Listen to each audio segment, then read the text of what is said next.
Aquela imagem de espiões como pessoas extremamente inteligentes e charmosas caiu por terra totalmente.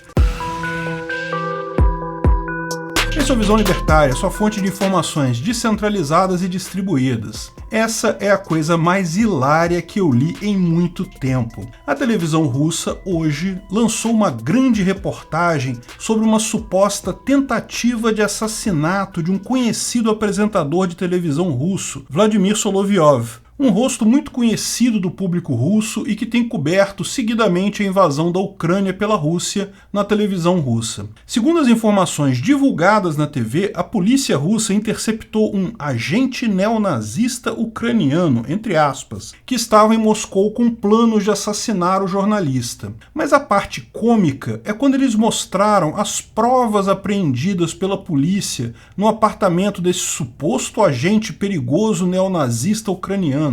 Uma foto de Hitler e uma camisa com a suástica foram apreendidas com o agente. Como assim? Supondo, apenas por hipótese, que existisse mesmo um agente ucraniano neonazista numa missão secreta para matar um jornalista, por que o cara usaria uma camisa com a suástica? Por que ele levaria uma foto do Hitler? Que coisa mais idiota! Fica absurdamente clara a tentativa de associar ucranianos com nazistas, e nada além disso, não tem lógica nenhuma. Tá na cara que isso é prova plantada. Mas a coisa fica muito pior. Apreenderam um livro sobre nazismo em ucraniano com uma dedicatória implicando o dono com grupos neonazistas. Mas, curiosamente, a dedicatória estava assinado em letras bem claras, assinatura ilegível. Cara, isso passou na televisão de lá. Quem é esse autor de livro de nome assinatura ilegível? Não existem pessoas com esse nome. Quem escreveu essa dedicatória? Está mais do que claro que essa cena do crime que a polícia descobriu foi forjada, provavelmente por algum espião russo da FSB, para criar toda essa narrativa. Está na cara que o idiota do espião russo recebeu as ordens dele para forjar o tal flagrante com uma lista de coisas que os policiais deveriam encontrar. E tinha lá, incluir um livro com a dedicatória assim, assim, assim e uma assinatura ilegível. E a anta retardada do espião assinou dessa forma, de forma legível o nome, assinatura ilegível. Mas fica pior, haviam 3 DVDs do jogo The Sims, um jogo que já fez sucesso no passado, ainda tem muita gente que joga hoje em dia, em que você cria alguns personagens e uma comunidade, você acaba gerenciando a vida dessas pessoas. Tinham exatamente 3 DVDs dos jogos. Agora, por que diabos um agente secreto ucraniano neonazista iria levar 3 jogos do The Sims em uma missão secreta para matar um jornalista? Aliás, porque alguém teria 3 jogos iguais, a menos que fosse vender os jogos? Não tem lógica nenhuma, não há qualquer situação em que isso possa ser justificado. Não tinha nem videogame lá para ele jogar o jogo. A não ser que, na lista que o espião russo da FSB, que foi encarregado de forjar a cena, deveria ter o seguinte item: 3 Sims. No sentido de chips de celular. Isso faz sentido, ele estava forjando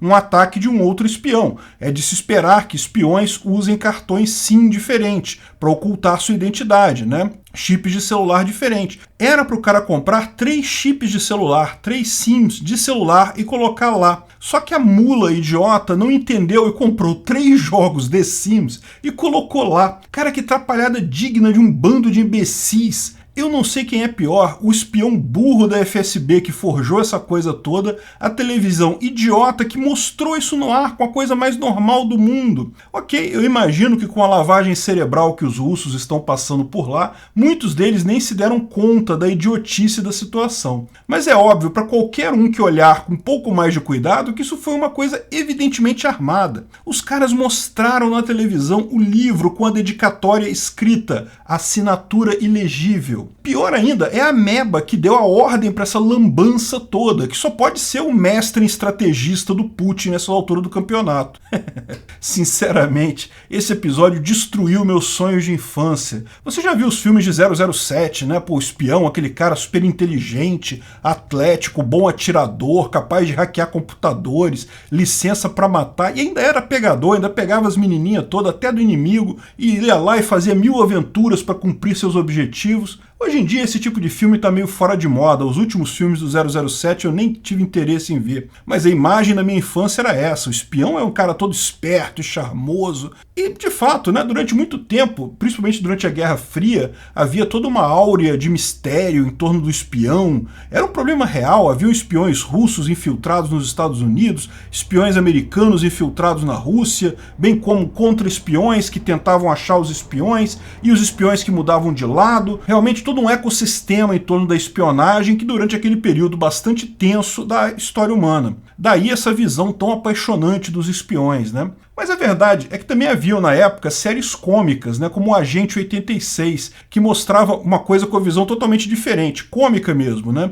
Era um espião totalmente idiota que fazia tudo errado, ele nunca entendia nada, ele sempre fazia tudo errado e no final as coisas acabavam dando certo por acaso ou então porque algum outro espião resolvia o problema. Mas ele terminava todos os episódios como um herói, por mais que só tivesse feito burradas. É muito engraçado, é uma série bem antiga. Quem diria, parece que os agentes secretos da vida real estão mais para Maxwell Smart, o Agente 86, do que para James Bond, o 007. Sim, eu cresci em uma época que a KGB era considerada uma agência de espionagem das mais perigosas do mundo, cheia de espiões inteligentes, os seus espiões eram terrivelmente capazes, temidos por todos. A KGB acabou com a União Soviética. Agora descobrimos que a FSB, que é a sucessora da KGB, é um amontoado de semicerebrados patéticos. Mas ainda fica uma questão aqui. Por que eles fizeram isso? Por que inventaram uma trama de assassinar um jornalista? Por que se dar a esse trabalho? A Rússia já provou que não precisa de nenhuma bandeira falsa, nenhuma false flag